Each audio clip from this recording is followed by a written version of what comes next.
Hi everybody, Sarah from SUPjunkie here, and massive exclusive news about the very, very exciting collaboration that's come about between the very infamous Chris Parker from SUP Racer and the new majority shareholder, who is Betsy Ray. So welcome guys, and thank you so much for the opportunity to bring the news out to people. I'm excited, and I hope everybody is as excited as I am. So gosh, I mean, if people don't know who Chris Parker is, then Chris, you better tell us who you are. I mean, I know who you are. I'm heavily invested in SUP racing and love it, and I've watched you over the last 10 years. You've been a great inspiration.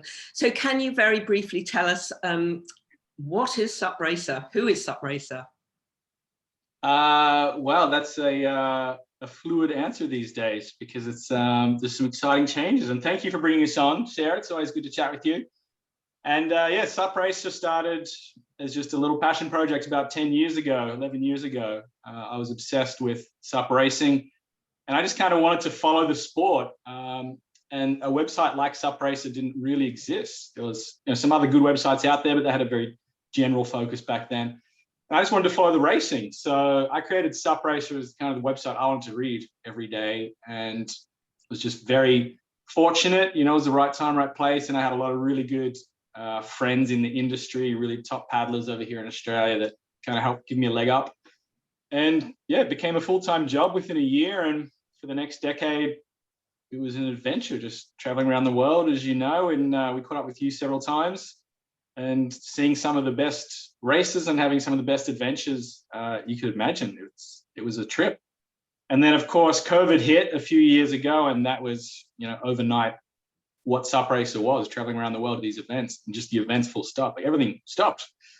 So that's when I started questioning what I wanted, what I was doing, and that kind of dragged on probably longer than it should have, because I was holding on, to my old ego, or whatever you say. And yeah, it got to a point now where I was like, either I walk away and put SUP Racer behind me, or I look for someone that wants to come in and buy it, kind of invest in it, really help revive it and grow it. And I put the news out there 6 weeks ago that it was for sale, and Betsy sent me a message. I'd never met her before, and we just got chatting, and pretty soon I realized she was the perfect partner in all this, because she's a very, very professional young woman, very passionate paddler, got a lifetime experience on the water, and can really focus on the sides of SUP Racer that, let's be blunt, I never really enjoyed, was never really good at.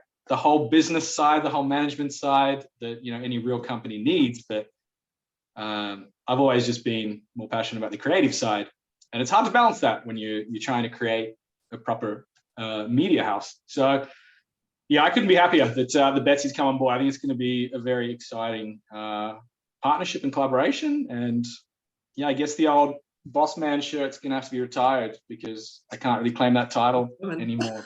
So there's a boss woman now. It's pretty cool. Cool, thank you, Chris. And yeah, we've certainly enjoyed watching you. And I think when you put the news out that, well, we know you've had your peaks and troughs, as I said earlier, and there's no way that anybody on this earth was going to let you stop SUP Racer. There had to be a way. So now, Betsy, let's come to you. You are an American. You're 29 years old, I believe, and so young, and living in the UK. And I think you've got you're quite a clever clogs. You're an analytics expert, are you? Yeah. Yeah. And what is exciting to me about this collaboration is that not many people, and don't take this the wrong way, Betsy, will have heard of you in the SUP world. I know about you. I probably have crossed paths with you. I've never met you, but I know we've crossed paths on the OC trail. So I had obviously heard of you, and you very kindly phoned me and asked me for some advice. And can you let us know about you, what your background is, obviously sporting background professionally, and yeah, let us know about you. Yeah, absolutely. And thank you again, Sarah, for chatting with us. As Chris said, I'm just super excited about the partnership and where we're headed with SUP Racer. So my background, I've been paddling since I was a kid. And I started in flatwater sprint kayak in Washington, D.C. at the Washington Canoe Club, which is a real institution. As soon as I got into it, I pretty quickly fully fell in love with paddling.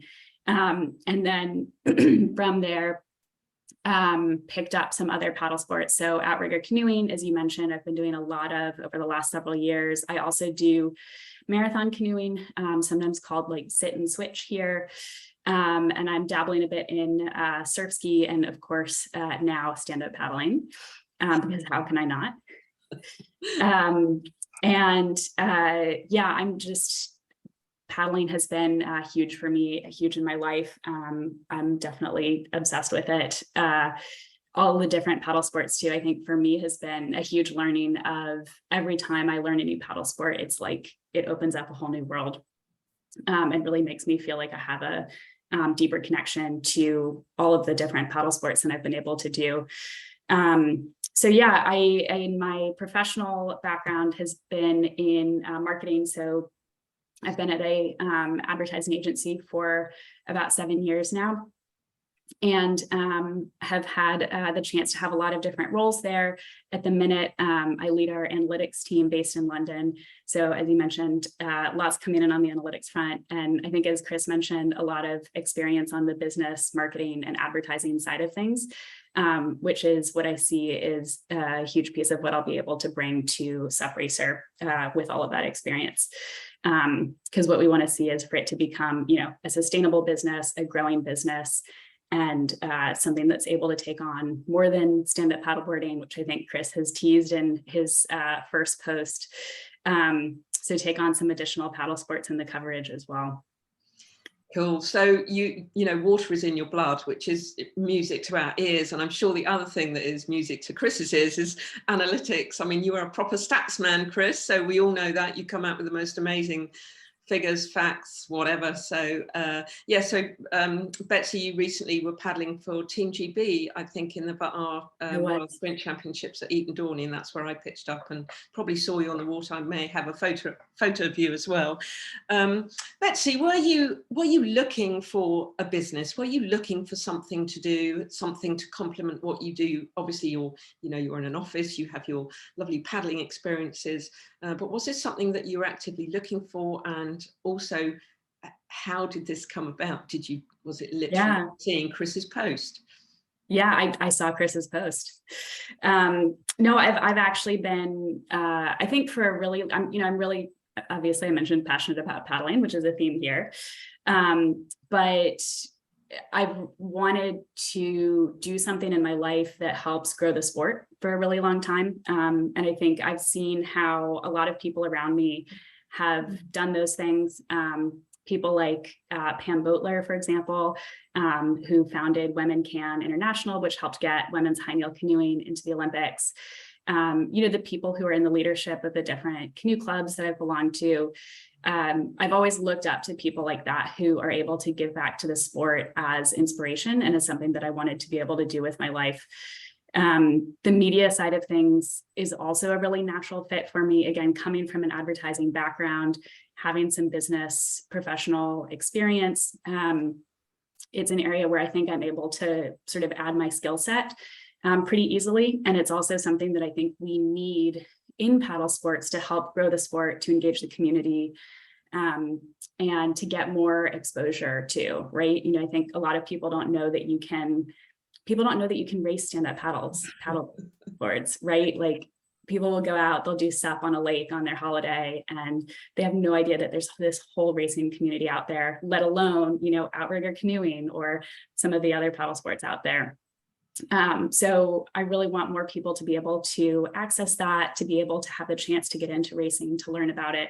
And I think media is one of the best ways to do that. And so I saw Chris's post, and I thought, stand-up paddleboarding is the most accessible paddle sport. It might not be the one that I have the most expertise in, which I'll be very upfront about.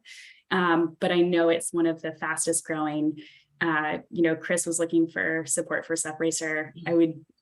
have just been, I think a lot of people would have been really disappointed to not see SUP Racer continue. And so it felt like a really good opportunity to be able to kind of step in and take on a new challenge and grow SUP Racer and take it to the next level. Brilliant. Well, again, I always find it quite incredible that people don't know who SUP Racer is, or Chris Parker, or don't know that there is actually SUP racing. And I find that, incredible. I'm always shocked. I think my face just says it all. And and we're always trying to push the media side of it, but obviously that is driven, partly by a big part by enthusiasm and partly by finances and resources. So again, this I'm just absolutely loving, because I've been, banging the drum, and Chris has been banging the drum to get SUP racing to a wider audience. And it has changed a bit over the last few years. We're finding out, I think, Chris, what works for SUP media and what works for the TV, and what is the most exciting. It's not seeing someone paddle off into the distance on a long distance race, but we're talking about the sprints, the ICF, the tech races. We were lucky enough to go to Poland this year and to see it firsthand on the water and just go, yes, that's what we need more of. Would you agree, Chris? That's, that we really need to get that SUP racing out there, don't we? And if Betsy can help, that's just an incredible thing to sort of have on offer, isn't it? Yeah, absolutely. I mean, sometimes I feel like SUP race is old and SUP racing is old, but it's still so young. I mean, we've really just scratched the surface. And I think there's a lot of things why I'm excited about, this new wave of SUP Racer, but one of them is that I look at SUP as the young sport now, just because they're spending a little bit of time away the past year or so. I've gotten into other complementary sports, just things like biathlon and cross-country skiing, which have a lot of similarities. And I look at where they are and I realize SUP it's got so much potential. And there are a lot of ways to make it interesting. I mean, you can make it a spectator sport, like the tech races in the waves, or of course, the old BOP style. And then you've got the stories there's so many adventure stories.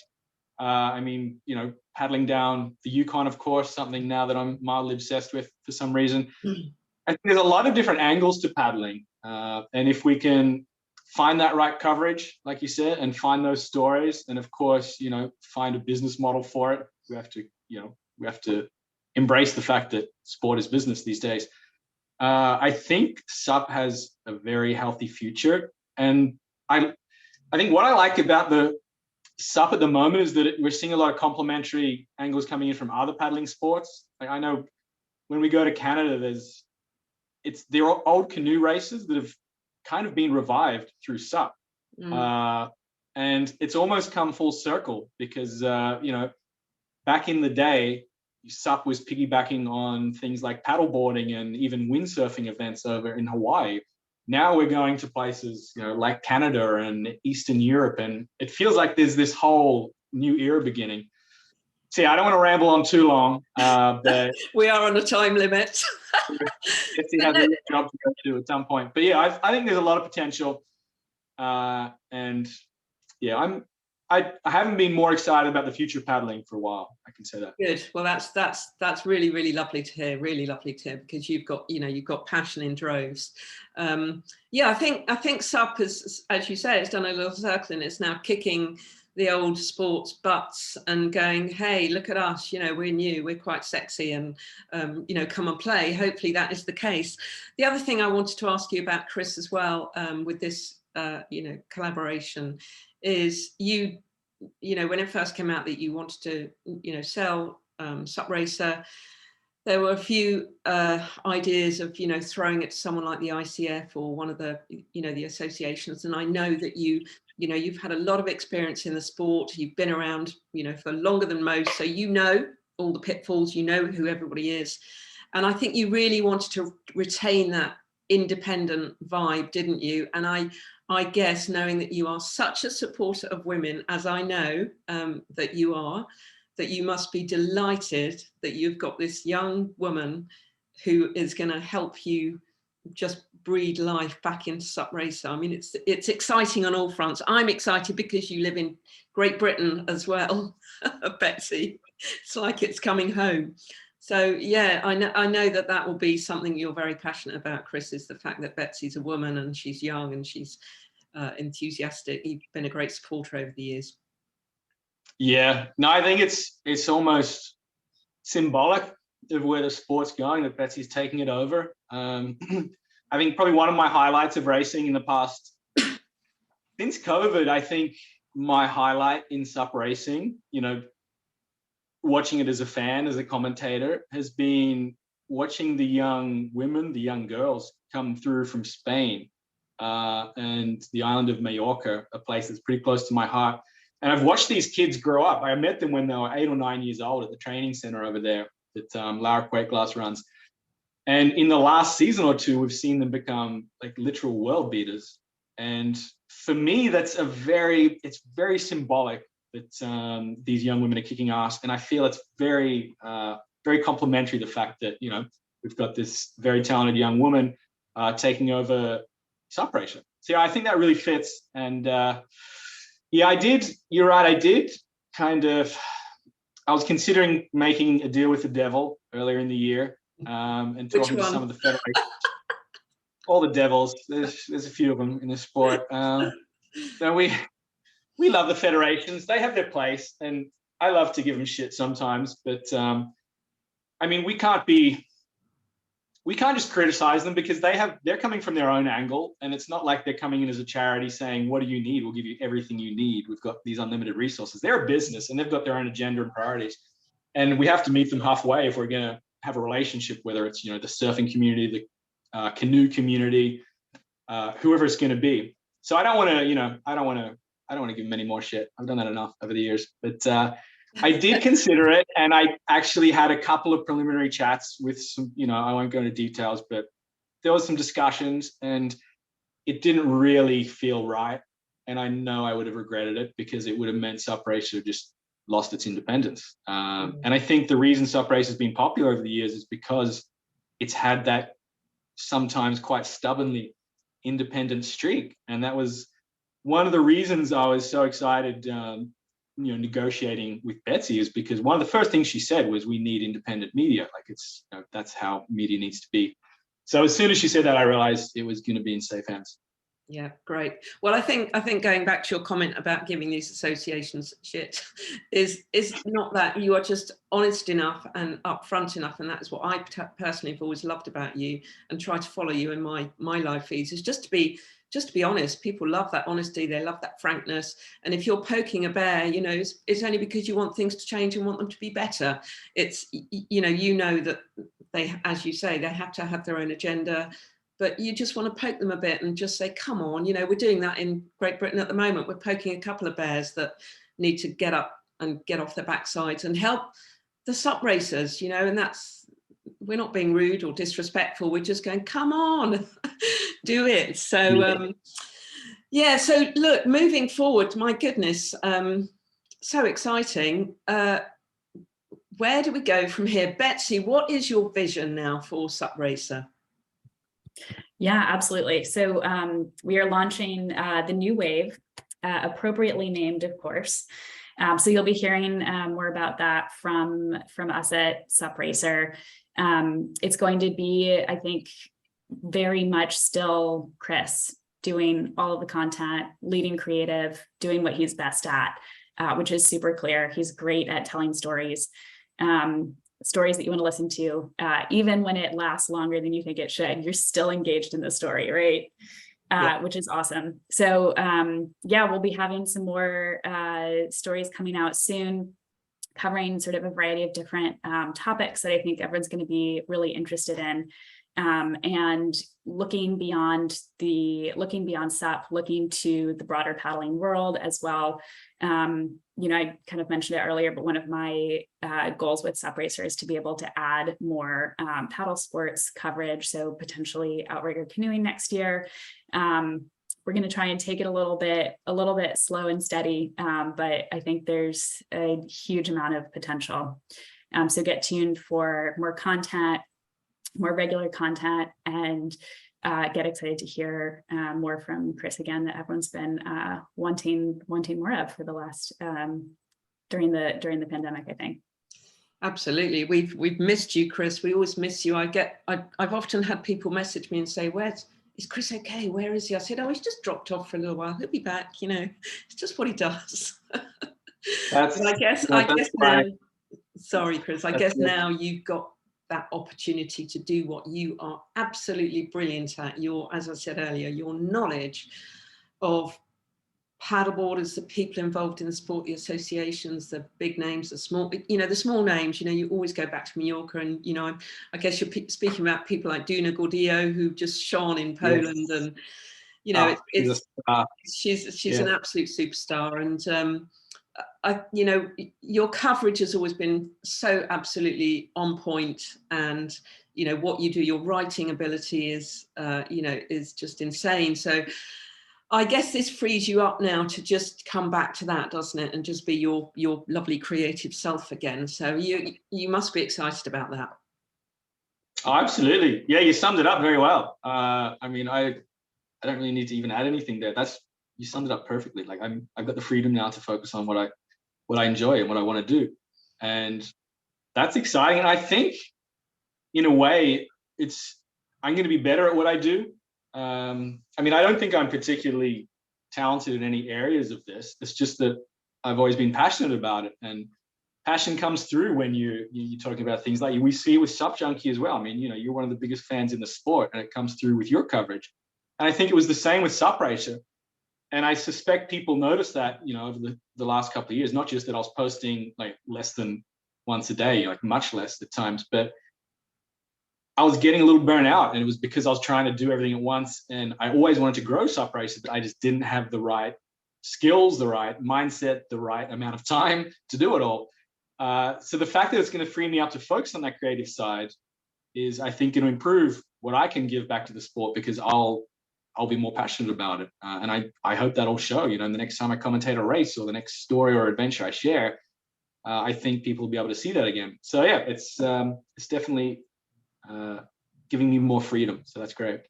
That's really exciting, and thank you very much for your kind words. We've always just gone along with passion. We have no, media training or anything like that. But I wanted to stay involved in racing. Someone handed me a live feed and a paddle mic and whatever. That as you say, we've not been doing it for that long, but we're just very passionate about it. And I think that shines through, doesn't it? It's really important to keep that. So I'm sure, again, Betsy's very pleased to hear that, and everybody else will be too. They're just going to be so excited about this news.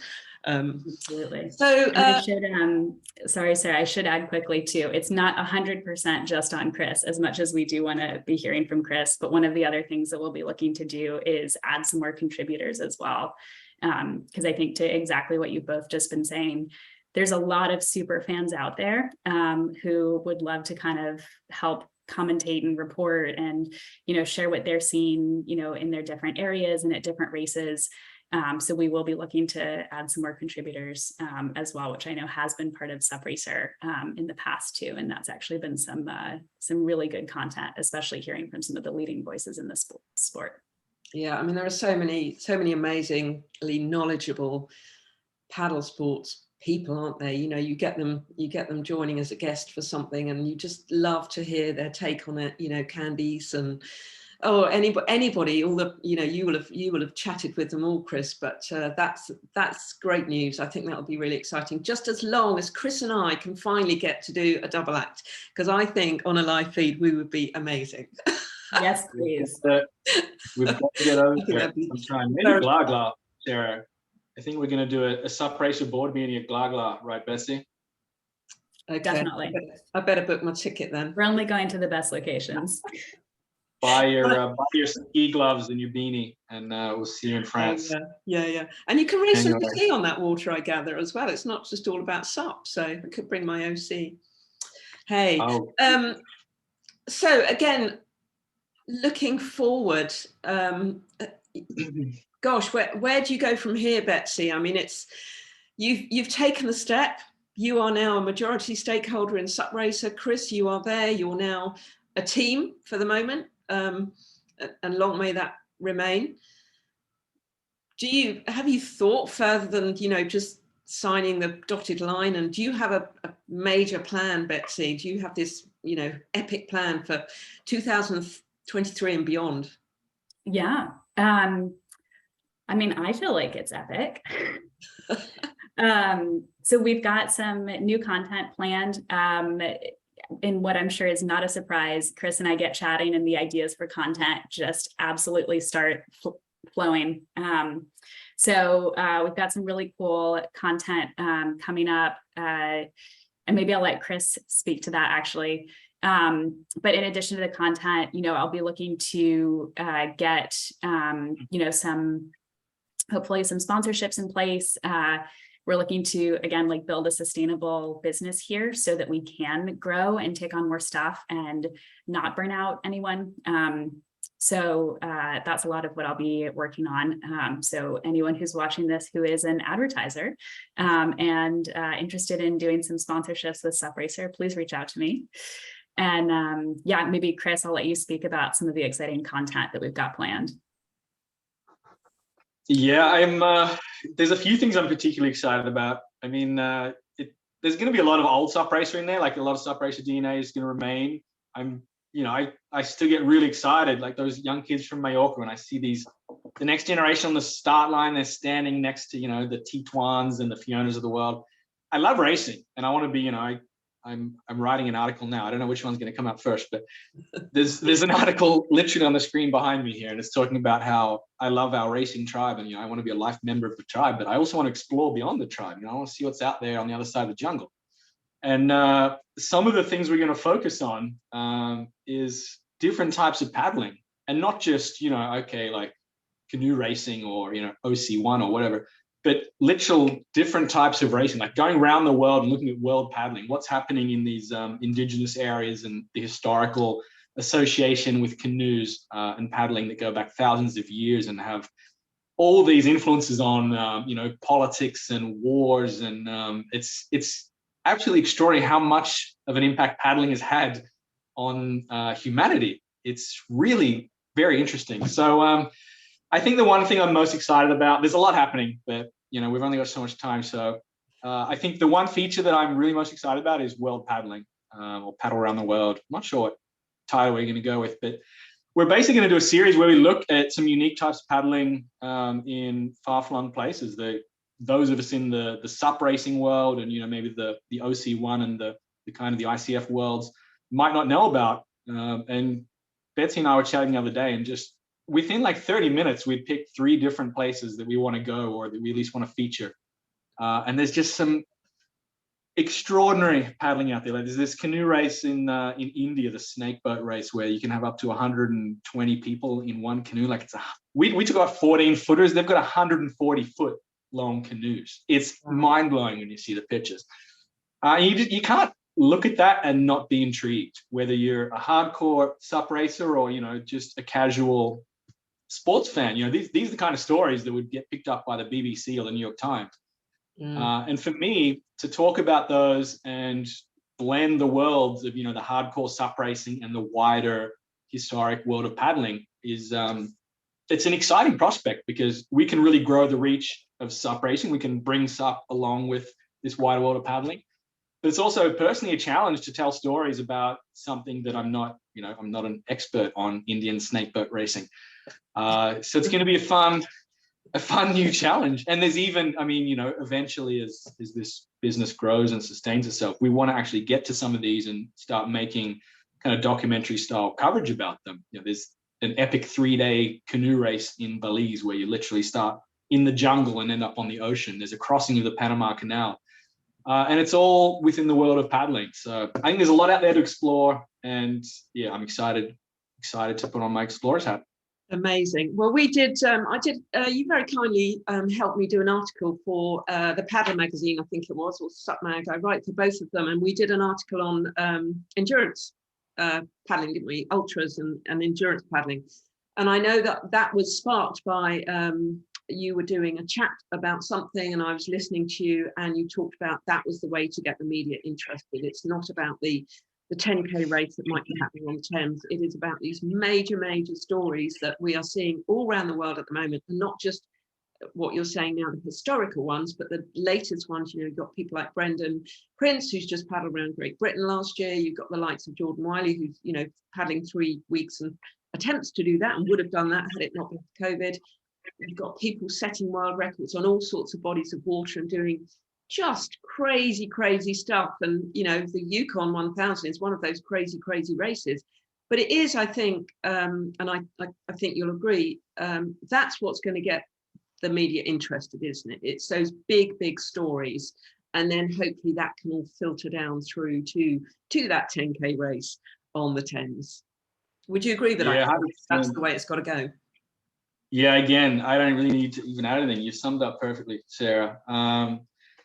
I think, as an example, I mean, Casper Steinfath's one of the most famous racing athletes, and he hasn't competed really once this year, but he's produced one of the biggest stories of the season when he paddled around Denmark. So I think that highlights perfectly that there's a lot more to paddling. There's a lot more to SUP than just racing. But it's very complementary. It's not like we can only focus on racing or only focus on adventures. They both go hand in hand. I mean, Casper's extending his career as an athlete by doing adventures, and I'm sure he'll get the racing bug and come back, and he'll be, you know, bigger and more famous and have more coverage than ever, and that'll help grow the sport in Denmark and beyond. So, yeah, I think it's very complementary if we cover it the right way. It doesn't have to. They're not mutually exclusive, but yeah, I really think the more mainstream audience, whatever you want to call it, like the wider audience, the casual sporting fans, they can appreciate these stories where people are paddling for a week down a river in Canada and, you know, fighting off bears and whatever. It's that human interest story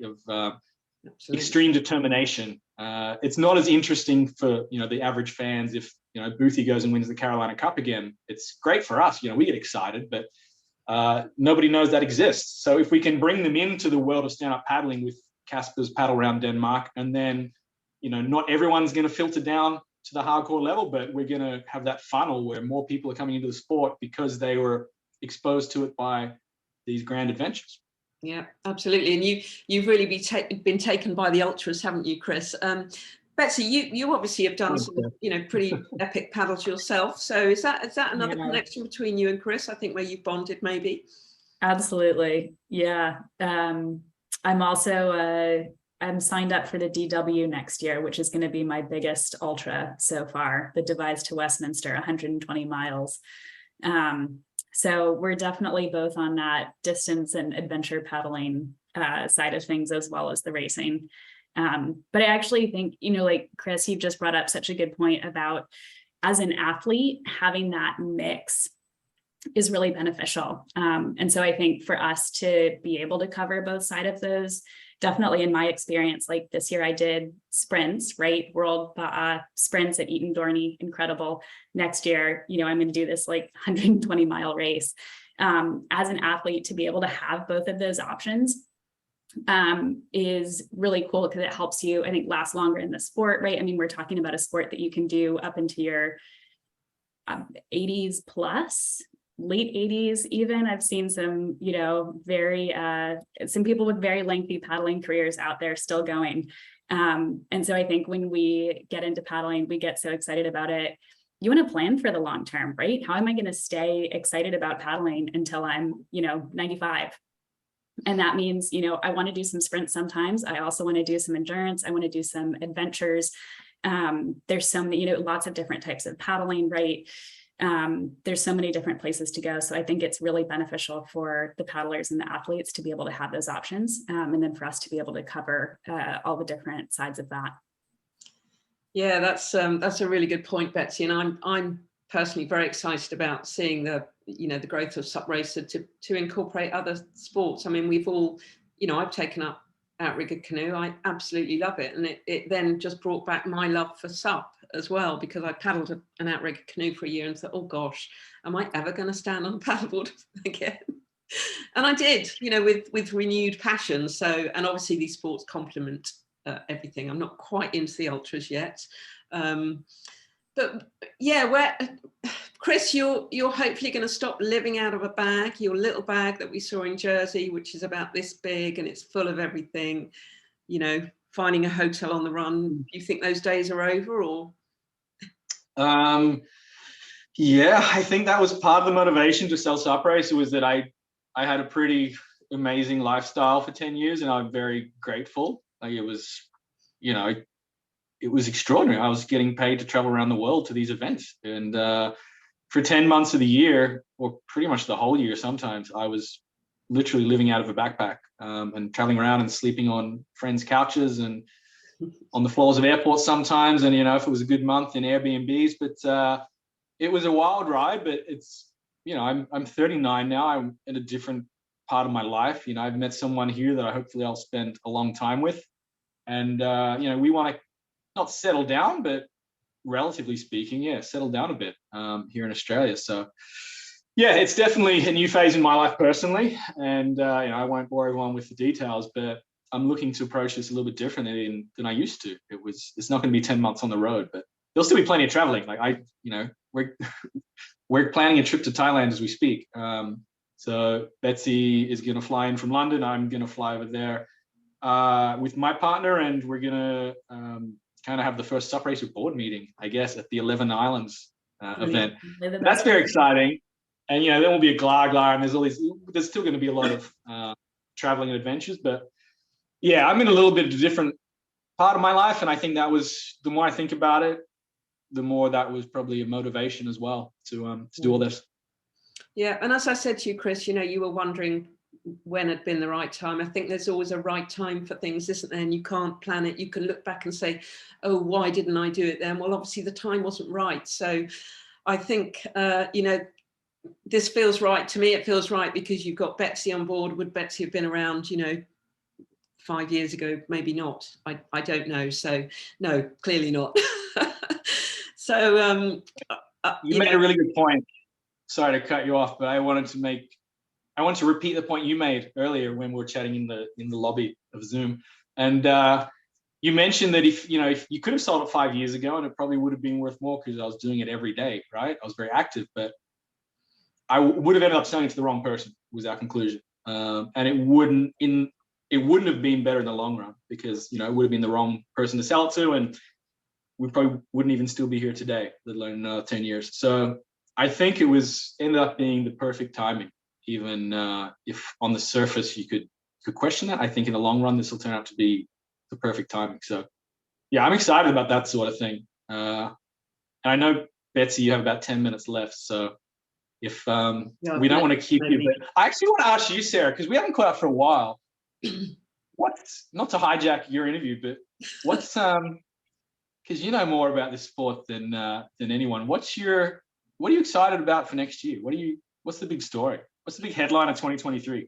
Oh, the big headline. Well, the big headline this year was I picked up a race board again and actually entered a race, which was really bizarre. It was just completely off the cuff. I bought myself a new race board just because I could, which was a bit weird because I wasn't planning to race. And then I just saw the last GB SUP race, and I wanted to go down and support because it was the end of the tech series and whatever. And I just, oh, I could race. Now, why would you choose to do a very windy race, technical beach start, 15 boy turns, when you haven't actually raced for 5 years, you haven't practiced a beach start or a boy turn, blah, blah, blah. Anyway, I went, I did all right, and I enjoyed it. So I might drop in and do a bit of racing next year.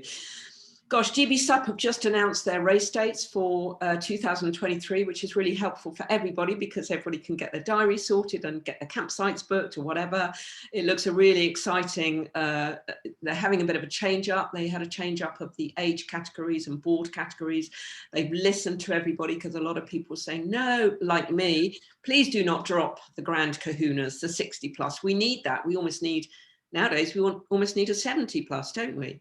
So I'm excited about that. And again, that, you know, SUPjunkie stepped away a little bit last year, just to, you know, like you guys, you've got to keep your own paddling going, haven't you? You cannot do this. And that is my advice to you both. You've got this amazing new collaboration. Please make time, poke each other to say, get on the water, have some fun. You've got to, otherwise you just drown in a sea of social media. And we know that that is not good for us. We know that blue therapy and the water is fabulous. I'm looking forward to seeing new adventures from people I haven't even met before. I write for SUP Mag and the Paddlers I mentioned earlier, and I absolutely love that with a passion. And I cannot wait to find those new people. You know, I always think at the beginning of the season, who the hell am I going to write about? And then suddenly every issue, there's someone or possibly two. And that, I find that very exciting. And we love to support people who are supporting others. So the people that we write about and listen to are those who are doing what they're doing for a reason. It's generally about someone else, a charity, you know, they've got a personal interest. So that excites me, and getting out and just having some fun. This winter, I'm looking forward to surfing. On Sunday, I had one of the best surf days for about 2 years. Surf was rubbish last year, but I went out on the water locally, and it wasn't big, but it was just fun. And but yeah, GB SUP is always on my radar. You know, I had a lot to do with them and was a big part of their lives. You know, I have stepped back, and I will drop in and do the live feeds and whatever I can do for them. So that, you know, that's very close to my heart. It's where SUPjunkie started at the end of the day. So yeah, looking at their races and seeing all the new people coming through, and my goodness, they're amazing. You know, I step back on a race board and I've got the experience and the knowledge. I'm not very fit at the moment, but there are some youngsters coming up, not particularly young. I'm talking about the 30 to 40 age bracket. But they're whooping ass. They are out there training. They've got the coaches, you know, very different to when I started racing, you know, 9 years ago. Incredibly different. So yeah, I'm excited. I'm always excited, but it's nice to get that, you know, that winter time and just go out and do your own thing, and maybe get the OC out on the waves, which is, you know, another passion. Take it down to the local beach break and get surfing the OC. So yeah. What was your takeaway from Poland? Oh, I loved it. I loved well. it. I loved the inclusivity of it. I don't agree that we should have the flat water event. That's what makes it most exciting. There were people who didn't start, didn't finish, but I think they all had a bloody good time. And, you know, don't take that away. That is what is exciting about racing. So, you know, even the sprints, which were in that marina, you know, the wind and the, you know, that was protected flat water, but it wasn't at all. It was amazing. And I just have to mention my very best SUP buddy who went over there as a 50 plus, going over there saying, I cannot do this. What am I doing? Why am I here? I'm a fraud. And she came 6th in the sprint. She won a silver medal and a bronze medal. And her name is Sarah Perkins. And I surfed with her. And to travel with her and hear this, you know, for the 4 days before, you know, we almost had our hands around her neck saying, come on, girl, you've got this, just go and have fun. And she came away with 2 medals and a 6th place. I mean, incredible. So that's what I love about it. And that's actually what inspired me to just have a go at the racing again, because I thought, you know, I can, and I could enter the ICF event and have a lot of fun. You know, I thought it was a brilliantly run event. They have thousands, you know, not thousands, 500 people, over 500 paddlers, and they run a very, very tight ship. You know, it's got that ICF canoeing. Like clockwork. Absolutely, to the minute, almost, depending on the weather. So I loved it. I loved it, and I would do it again. Having done the ISA and the ICF, I'm sort of, you know, veering towards the ICF a little bit, but I haven't done enough to know, you know, to really know which would be better. I think they've both got their place in this world. So yeah, and it was just great to be here. Pardon? To the ICF? Are you coming to the ICF next year? Where is it? Is it Thailand? Someone just dropped a bomb saying it was Thailand, and we've all just leapt on that. So if it's Thailand, yeah. Absolutely yes. I've heard Thailand. I don't know if it's official yet or not, but let's have a bet on Thailand. It would be beautiful. And Bart as well. I've heard the Thailand rumor. I heard the New Zealand rumor first, and then now I'm hearing the Thailand rumor. So. Yes, not New Zealand apparently. I've heard someone give a very definitive, it is not New Zealand. So let's go for Thailand. What a beautiful place to visit. Yes, so, it's anyway, that's the home in many ways, manufacturing wise. We're at our 9 o'clock. So we know that Betsy has got to go back to her day job, which has enabled her to do this incredible collaboration with you, Chris, and become the majority stakeholder in SUP Racer. It's always very weird saying those words out loud. I'm sure you feel that, Betsy. Do you feel it? Has it sunk in of what you've done? It's definitely been sinking in. It's honestly, it's such a dream come true for me. It's like one of those things, like this Thailand trip that we're doing, where it's just like, is this too good to be true? No, it's actually happening. So I'm on it and just so thrilled about where we're headed. Okay, well, we won't keep you much longer because you have got your day job to go back to. I am, as always, incredibly grateful for you both for pitching up and going with it and giving me the scoop. It's nice to get that, and lovely to talk to you both about something that I think people are going to be absolutely stoked about. It's really exciting. It's great to have a woman at the helm. Chris, I think you're just going to shine, you know, again and again. I don't mean that disrespectfully. You've been honest about your journey and, you know, how it's dropped off a little bit. Get back to what you do best, please, because you are incredible at it. You've been a real sort of role model for me as well. And Betsy, we just wish you the absolute best of luck. You've got heaps of experience. You're very young, but you've got obviously clearly great experience in this field. And I think you are both together going to make a great success of SUP Racer. SUP Racer is reborn, and that's music to all of our ears. And if it can embrace all water sports and bring life back to the media coverage, I think that can only be a good thing. So I want to say a massive thank you to you both, and bloody good luck, really. It's going to be great, and have fun in Thailand. Yeah, no full moon parties. I think we picked a good place for the first SUP Racer board meeting. That's yeah, we're starting on the right note. Absolutely. Betsy, you got to go, but Sarah, thank you for hosting this and always sharing the stoke and the passion. And I hope we catch up a lot more in the near future. Pleasure. Thank you guys very, very much. If you just hang around, we'll just say goodbye properly. But thank you all for watching and supporting. And please follow these guys, because there's going to be some exciting stuff going on. Thank you very much.